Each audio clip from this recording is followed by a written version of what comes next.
Friends, మన ఛానల్ని ఇప్పటివరకు ఎవరైతే సబ్స్క్రైబ్ చేయలేదో వాళ్ళైతే వెంటనే సబ్స్క్రైబ్ చేసుకోండి.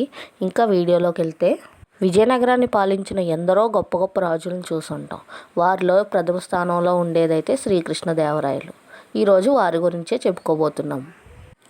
ఆయన రాజు మాత్రమే కాదు, గొప్ప గొప్ప పుస్తకాలను రాసే గొప్ప వ్యక్తి కూడా. అయితే ఆయన ఆముక్త మాల్యద అనే ఒక మంచి పుస్తకాన్ని రాశారు.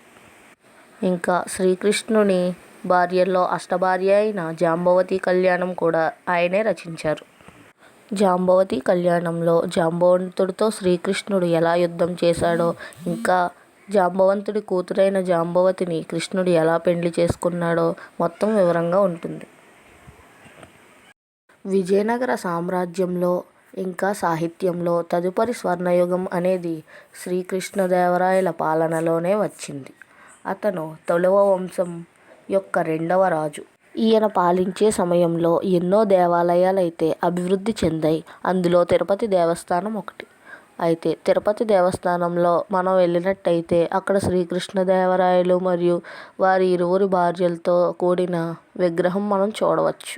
ఇంకా ఈయన పాలించే సమయంలో పన్నులు వసూలు చేసే పద్ధతిని, ఇంకా అసహ్యకరమైన వివాహ రుసుము వంటి పద్ధతిని కూడా రద్దు చేయించారు.